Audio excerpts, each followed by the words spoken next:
When you think back to history class, what do you remember about the British Empire? You probably picture those maps, a quarter of the world painted pink, a testament to an empire so vast the sun never set on it. You were probably told it was an engine of progress, bringing trains, laws, and democracy to the world. It was sold to us as this vast, powerful, and above all, benevolent ruler. But there's a side of the story they left out. The brutal reality used to control hundreds of millions of people. They forgot to mention the systematic, calculated terror that was the real foundation of imperial power. This wasn't just conquest, it was a global system held together by fear and pain. The glorious paintings of viceroys and kings hide a much darker canvas, one splattered with the blood of anyone who dared to resist. The pretty stories of civilizing missions were written over a horrifying truth.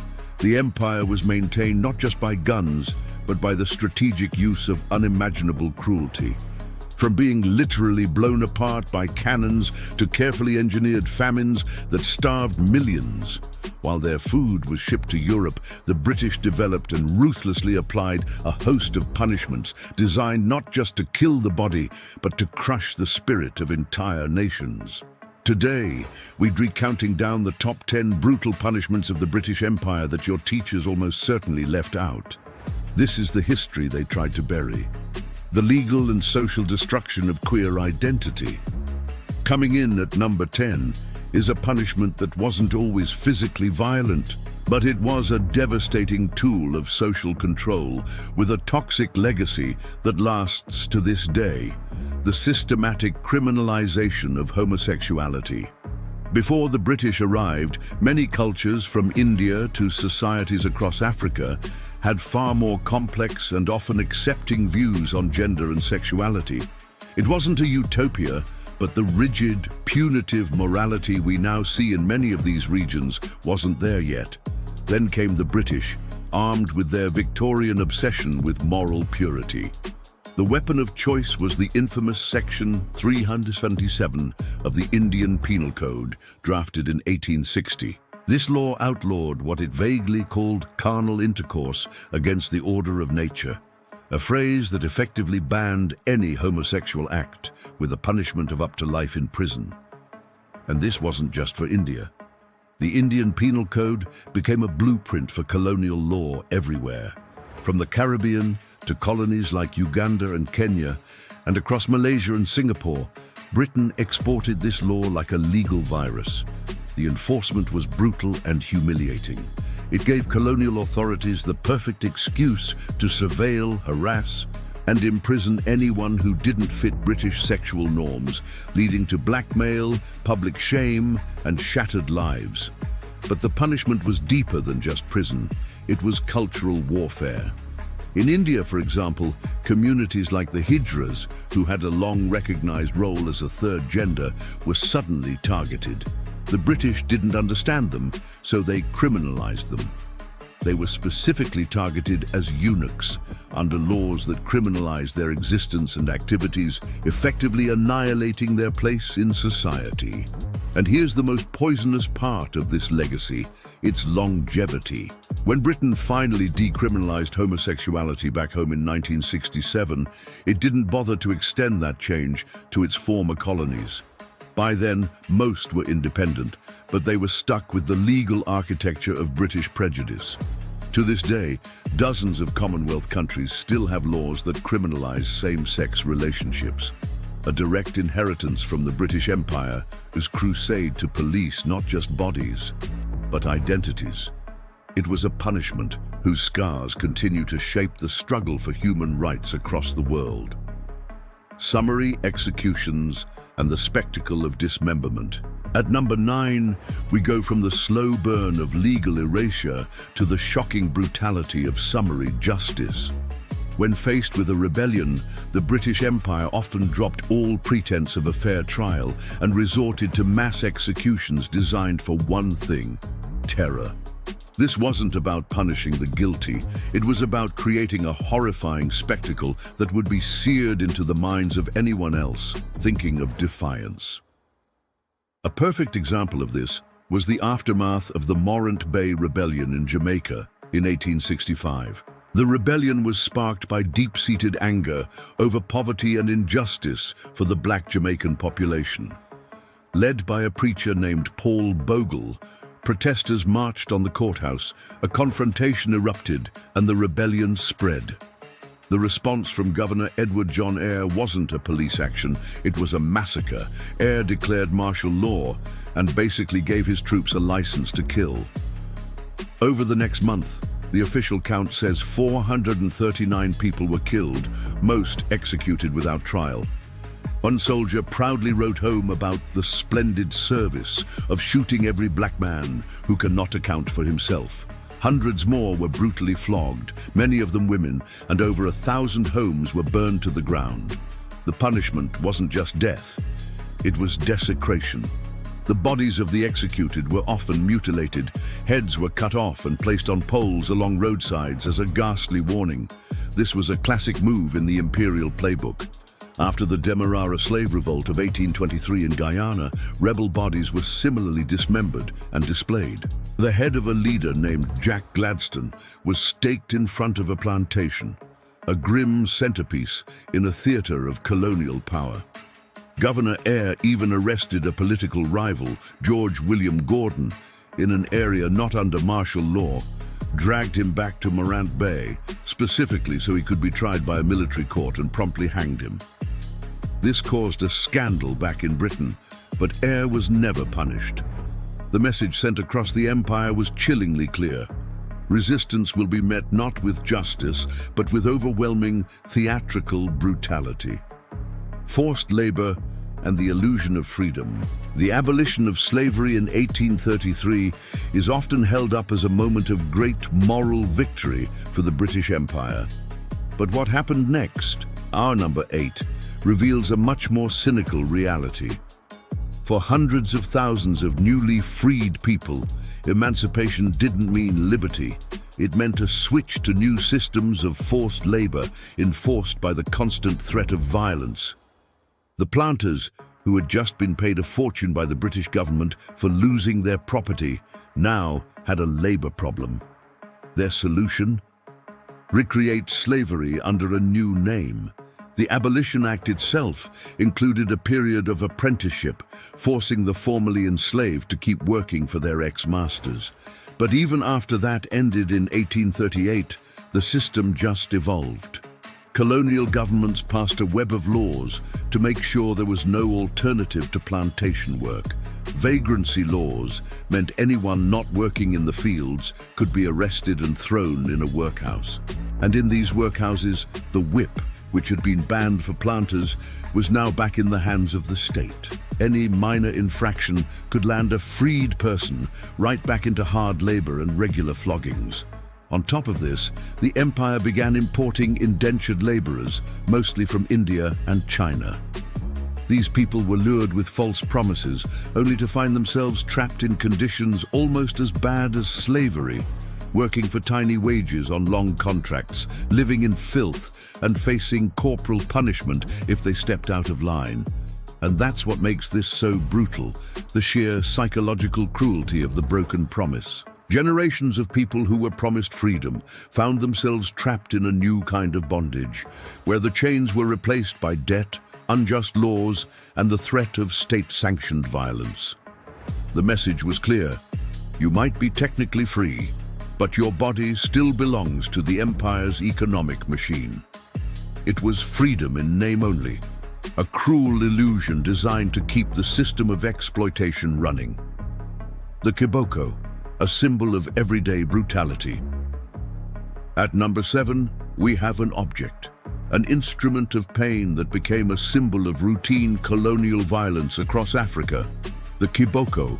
The word is Swahili for hippopotamus, and the whip was made from the animal's thick, tough hide. The result was a heavy, vicious whip that didn't just break the skin, it tore flesh from bone. Its use by British colonial administrators and settlers was a constant, terrifying reminder of who was in charge. In colonies like Kenya and Uganda, the kiboko was the go-to tool for enforcing labor discipline. It was used on Africans working on white-owned farms, on those forced to build the colonial railways, and on anyone who didn't show proper deference to a European. The law often said private citizens couldn't use it, but that was widely ignored. A chilling 1928 Time magazine article described how a white man in South Africa could flog his black workers as long as he put a blanket over them first, to avoid the embarrassing welts that a commissioner might see. The article tells the story of a white rancher who ignored this etiquette. He spread-eagled a black worker named Sixpence Temba on a wagon wheel and flogged him until his arms got tired. Then he hung the man from a tree by a single toe and kept beating him before leaving for a picnic. Sixpence died. While this was extreme enough to get the rancher convicted, it shows the casual brutality the kiboko represented. This was part of the everyday toolkit of torture. Its use was rampant during the suppression of the Mau Mau emergency in Kenya, where the whip was just one tool among many. Survivors from detention camps describe guards using pliers to crush bones, burning them with cigarettes, and countless other torments. These weren't just a few rogue sadists. These were routine methods of interrogation. What makes the kiboko so significant is how common it was. This wasn't punishment for high-profile rebels. This was the violence of Tuesday morning. It was the sharp, physical expression of an absolute power imbalance. For millions, the threat of the kiboko was a constant presence, a reminder that their bodies were not their own. It was the sound of the empire's authority, a crack of the whip that echoed across a continent. The theater of terror, public executions, and gibbeting. While summary executions were used to crush active rebellions, the punishment at number 6 was a more calculated, long-lasting form of psychological warfare. The systematic use of public execution and the ghoulish display of corpses. The goal wasn't just to kill an enemy, but to turn their death into a permanent, horrifying public service announcement for the empire. Across the empire, but especially in the slave societies of the Caribbean, executions were highly ritualized public spectacles. When a slave rebellion was crushed, the leaders were often subjected to elaborate, gruesome deaths in front of massive captive audiences of other enslaved people, who were forced to watch their comrades hang or burn. One of the most terrifying methods was gibbeting. After an execution, the body would be coated in tar to preserve it and then locked inside a custom-made iron cage, shaped like a human body. This cage, the gibbet, was then hung from a gallows in a prominent public place, a crossroads, a marketplace overlooking a harbor. There, the body would be left to rot for months, even years. Imagine the psychological impact. Every single day, on your way to work, you'd be forced to look up and see the decomposing remains of someone who fought for freedom. It was a constant, inescapable reminder. This is what happens to those who defy us. We will not only kill you, we will deny you a burial, dishonor your body, and make your corpse a permanent fixture of your community's landscape. This was used with brutal effect after Taki's War, a major slave uprising in Jamaica in 1760. Several captured rebel leaders were gibbeted. One named Wega was hung in a gibbet outside Kingston Harbor, where he reportedly survived for 7 days, his defiance becoming a legend even as his body wasted away. It was a core part of British imperial control, designed to prove that the empire's power was absolute, extending not just over life, but over death itself. If you're finding this history shocking, it's because it was meant to be hidden. This is the reality of empire that gets scrubbed from the official histories. We're dedicated to uncovering these stories, no matter how uncomfortable they are. If you believe this history needs to be known, please hit that subscribe button and ring the bell so you don't miss our next investigation. Section 6. Number 5. The pipeline of pain, mass internment and forced displacement. At number 5, we have a punishment that targeted entire populations. When faced with resistance that was too widespread to be crushed by individual executions, the British Empire turned to a tactic of immense scale and cruelty, the mass internment and forced displacement of hundreds of thousands of people. The most infamous example was during the Mau Mau uprising in Kenya from 1952 to 1960. This was a guerrilla war fought by Kenyans, mostly from the Kikuyu ethnic group, against British colonial rule. Unable to beat the Mau Mau fighters in the forests, the British declared a state of emergency and enacted a plan of collective punishment against the entire Kikuyu people. It was called villagization. Over the course of the emergency, up to 1.5 million Kikuyu were forcibly removed from their homes and herded into a network of 800 detention camps and fortified villages, surrounded by barbed wire and spike-filled trenches. These were officially called rehabilitation centers. The reality? They were concentration camps. Signs outside some chillingly read, "Labor and freedom." Life inside was a nightmare of forced labor, starvation, disease, and brutal violence. This wasn't the first time the British had done this. During the Second Boer War in South Africa, the British military under Lord Kitchener rounded up Boer women and children and forced them into what the British themselves first called concentration camps. Conditions were so appalling that of the roughly 115,000 Boers interned, over 27,000 died, most of them children. An additional 20,000 black Africans also died in their own segregated camps, a tragedy that is even less remembered. Mass internment was the empire's sledgehammer. It was a punishment of immense indiscriminate cruelty inflicted upon millions. It was a strategy that revealed a core logic of late-stage colonialism. If a population could not be controlled, it would be imprisoned. Udri, Section 7. Number 4. The science of suffering, the refinement of torture techniques. At number 4, we delve into the dark science of colonial control, the development and systematic application of refined torture techniques. This wasn't random brutality. This was a codified system of inflicting pain and dehumanization, a toolkit of terror that was taught and deployed across the dying empire. During the counter-insurgency campaigns of the 20th century, particularly in Kenya, Malaya, Cyprus and Aden, British security forces refined methods that targeted both body and mind. One of the most psychologically devastating techniques was known as bucket fatigue. Detainees were forced to empty latrine buckets full of human waste with their bare hands, a method designed to shatter a person's dignity and make them compliant. In the detention camps of Kenya, the physical torture was unimaginable. Survivor testimonies, later corroborated by secret government files, describe a horrifying array of methods. Castration with pliers was documented. Guards would ram bottles, hot eggs, and even live vermin into the orifices of detainees. People were dragged behind Land Rovers. Electric shocks and burst eardrums were common. It was a catalogue of horrors designed to inflict maximum agony. In places like Cyprus and Aden, similar methods were used. Suspects were subjected to severe beatings and waterboarding.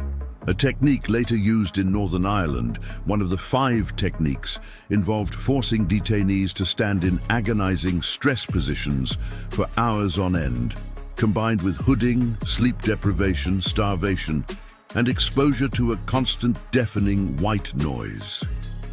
The goal was a complete mental breakdown. What makes this so damning is the official cover-up. For decades, the British government denied that any systematic torture had occurred. Then, in 2011, a massive hidden archive of 8,000 secret files was discovered. These migrated archives had been secretly flown out of former colonies at independence. They contained explicit proof of the systematic nature of the torture and the official orders to conceal it, including instructions to destroy any evidence that might embarrass Her Majesty's government. This wasn't the work of rogue elements, this was policy. A dark science of suffering used to maintain an empire in its final violent throes. Section 8, number 3. the Hola massacre and the camp system of the Mau Mau emergency. While we've touched on the tactics in Kenya, number 3 deserves its own spot for its sheer, industrialized scale, and the one event that finally, briefly, exposed its rotten core to the world. We're talking about the vast network of torture camps during the Mau Mau emergency, a system some historians have called Britain's Gulag, which culminated in the Hola Camp massacre. Between 1952 and 1960, the British operated a pipeline of camps in Kenya. Detainees were classified as white, grey, or black, based on their cooperation. The blacks were the non-compliant, sent to the most brutal camps for special treatment. Torture was an integral part of this system, used to force confessions and break spirits. As survivors later testified in court, men were castrated and women were systematically raped. The peak of this brutality happened on March 3, 1959, at the remote Hola camp. The camp commandant ordered a plan to force 88 hardcore prisoners to work. When they refused, they were marched into a field, surrounded by over 300 guards with batons. What happened next wasn't riot control, it was a massacre. The unarmed prisoners were bludgeoned mercilessly. By the end, 11 men were dead. The official cover story was a blatant lie. The men had died after drinking contaminated water. But a brave junior medical officer refused to sign off on the report, noting the bodies showed clear signs of violence. The scandal couldn't be contained. An inquest revealed the truth. The men had been beaten to death. The Hola massacre sent shockwaves through Britain. It exposed the lie that the camps were for rehabilitation and laid bare the brutal reality of Britain's dirty war. For decades, the full story was hidden. But in 2009, a group of elderly Kenyan survivors sued the British government. In a landmark moment, the government finally accepted that prisoners had been subjected to torture and ill treatment, leading to a formal apology and compensation payment in 2013 for that specific group of survivors. Hola was just the bloody tip of a very large, very dark iceberg. Section 9. Number 2. The Devil's Wind. Execution by Cannon. At number 2 is a punishment so visually spectacular and psychologically devastating, it has become an emblem of imperial brutality. It combines modern weaponry with a calculated assault on the deepest cultural and religious beliefs of the condemned. This is the uniquely horrifying practice of blowing from a gun. While the method existed, BEF,